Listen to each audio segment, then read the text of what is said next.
The National Electrical Code, or NEC, dictates how to adjust a conductor's ampacity based on several factors, including the number of conductors in a raceway and the ambient temperature.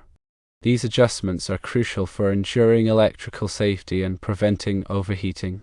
The NEC provides detailed tables that specify the correction factors for various operating conditions. When dealing with a 6 AWG aluminum wire feeding a 50 amp range, consider the following example for correction factors. Firstly, the number of conductors in a raceway typically is 3 for a standard 3-wire circuit. Secondly, the ambient temperature is, for example, 60 degrees Celsius. Under these conditions, there is a correction factor of 0.882 that needs to be applied. To calculate the adjusted ampacity of the 6 AWG aluminum wire, you would take the base ampacity, which is 40 amps, and multiply it by the correction factor of 0.82. This results in an adjusted ampacity of 32.8 amps. This adjusted ampacity of 32.8 amps is significantly less than the 50 amp requirement of the range.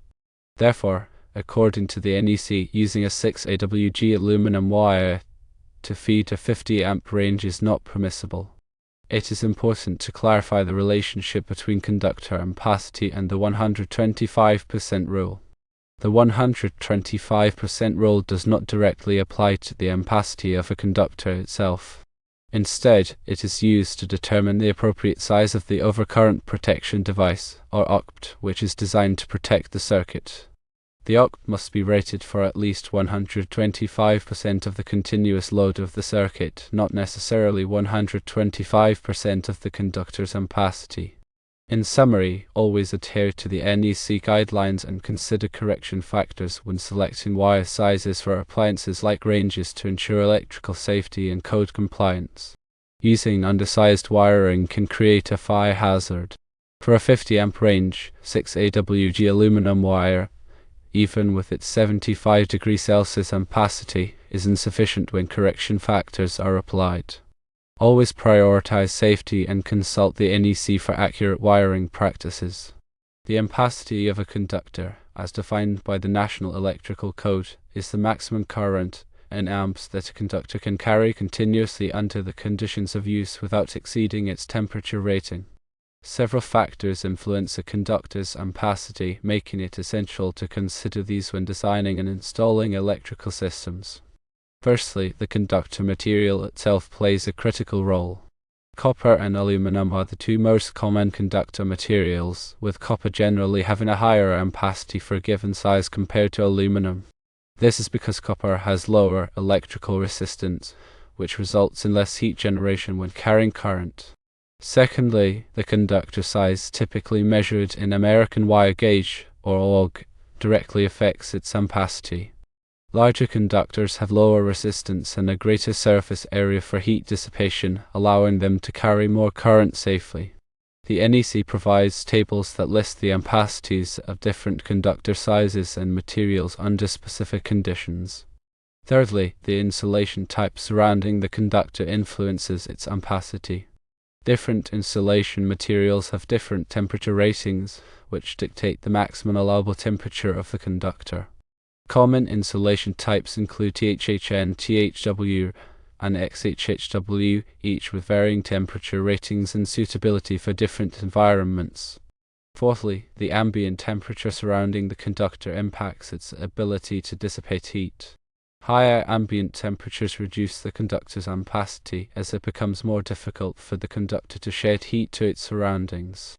The NEC provides correction factors to adjust ampacity based on ambient temperature.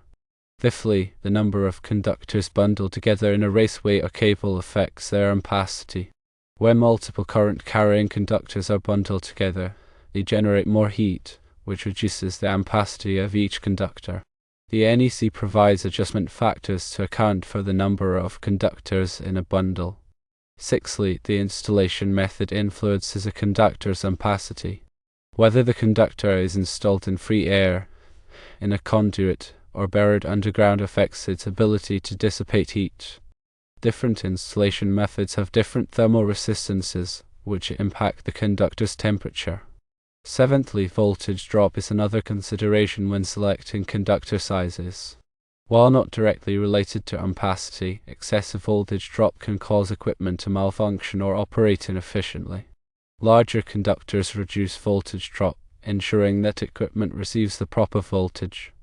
To determine the appropriate conductor size for a specific application, engineers and electricians must consider all these factors and consult the NEC tables and guidelines.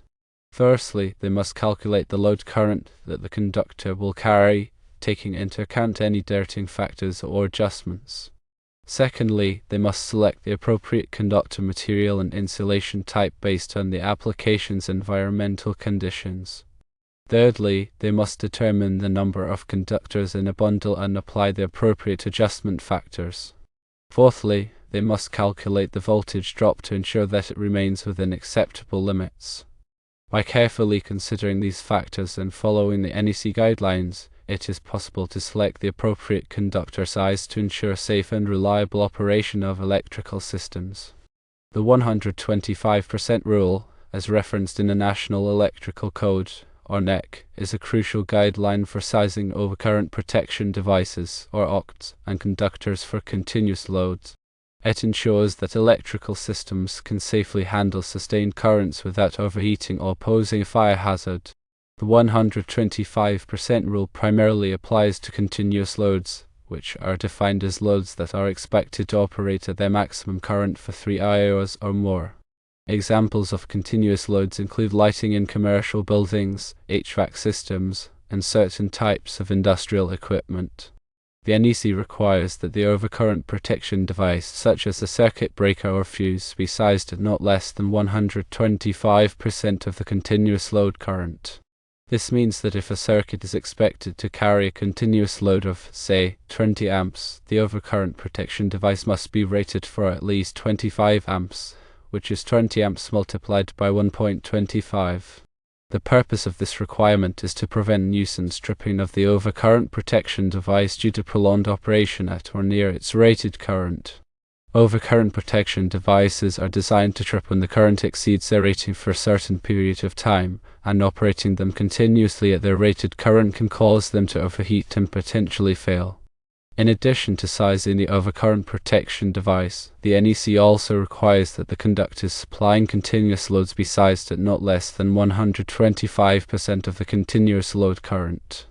This means that if a circuit is expected to carry a continuous load of 20 amps, the conductors must have an ampacity of at least 25 amps. The purpose of this requirement is to prevent the conductors from overheating due to prolonged operation at or near their ampacity. Conductors generate heat when carrying current, and operating them continuously at their ampacity can cause them to exceed their temperature rating, which can damage the insulation and potentially lead to a fire. It is important to note that the 125% rule applies only to continuous loads. For non-continuous loads, which are loads that are not expected to operate at their maximum current for 3 hours or more, the overcurrent protection device and conductors can be sized based on the actual load current. However, it is always a good practice to provide some margin of safety when sizing electrical components, even for non-continuous loads. The 125% rule is just one of many safety requirements in the NEC, and it is essential to comply with all applicable codes and standards when designing and installing electrical systems. Failure to do so can result in serious consequences, including electrical shocks, fires, and equipment damage. Here's an example to illustrate the application of the 125% rule. Suppose a commercial building has a lighting system that is expected to operate continuously for 10 hours per day. The total load current of the lighting system is 16 amps. To comply with the NEC, the overcurrent protection device and conductors supplying the lighting system must be sized at not less than 125% of 16 amps, which is 20 amps. Therefore, the overcurrent protection device must be rated for at least 20 amps, and the conductors must have an ampacity of at least 20 amps. In practice, it is often necessary to use a larger overcurrent protection device and larger conductors than the minimum required by the NEC. This is because other factors, such as voltage drop and future load growth, may need to be considered. However, The 125% rule provides a baseline for sizing electrical components for continuous loads, ensuring that they can safely handle sustained currents without overheating or posing a fire hazard. The National Electrical Code, or NEC, provides comprehensive guidelines for the safe and effective installation of electrical systems. It is crucial for electrical engineers, contractors, and installers to understand and adhere to these guidelines to ensure the safety of people and property. The NEC covers a wide range of topics related to electrical installations, including wiring methods, overcurrent protection, grounding, and equipment installation. It is updated every 3 years to reflect changes in technology and best practices. One of the key aspects of the NEC is its emphasis on safety. The code provides detailed requirements for minimizing the risk of electrical shocks, fires, and other hazards. It also addresses issues such as arc flash protection and surge protection. The NEC is organized into chapters, articles, and sections, each covering a specific topic. Firstly, Chapter 1 provides general requirements for electrical installations, including definitions, wiring methods, and grounding. Secondly, Chapter 2 covers wiring and protection, including overcurrent protection, conductor sizing, and wiring methods. Thirdly, Chapter 3 addresses wiring methods and materials, including conduit, cable, and raceways. Fourthly, Chapter 4 covers equipment for general use, including appliances, lighting, and motors. Fifthly, Chapter 5 addresses special occupancies such as hazardous locations, healthcare facilities, and swimming pools. Sixthly, Chapter 6 covers special equipment such as elevators, electric signs, and welders. Seventhly, Chapter 7 addresses special conditions such as emergency systems, fire alarms, and communication systems. Eighthly, Chapter 8 provides communications systems such as telephone, data, and cable television. Ninthly, Chapter 9 contains tables and examples that are used throughout the code. The NEC also includes a number of annexes that provide additional information and guidance. These annexes are not part of the code itself, but they can be helpful in understanding and applying the code requirements. Firstly, Annex provides product application and installation requirements. Secondly, Annex B provides application examples for ampacity calculation. Thirdly, Annex C provides cable substitution tables. Fourthly, Annex D provides examples for calculating feeder and service loads. Fifthly, Annex E provides examples of single-family dwelling calculations. Sixthly, Annex F provides cross-reference tables to other standards. The NEC is a complex and detailed document, and it is essential to have a thorough understanding of its requirements before designing or installing any electrical system. There are many resources available to help people understand and apply the NEC, including training courses, seminars, and online forums. It is also important to stay up to date with the latest changes to the code, as it is updated every 3 years. Compliance with the NEC is not only a matter of safety, but it is also a legal requirement in many jurisdictions. Electrical installations that do not comply with the NEC can be subject to fines, penalties, and even legal action.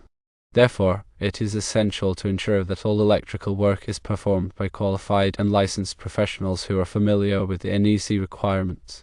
The NEC is a living document that is constantly evolving to meet the changing needs of the electrical industry.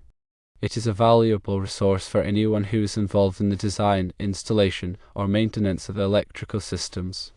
By following the NEC guidelines, it is possible to ensure the safety and reliability of electrical systems, protecting people and property from harm.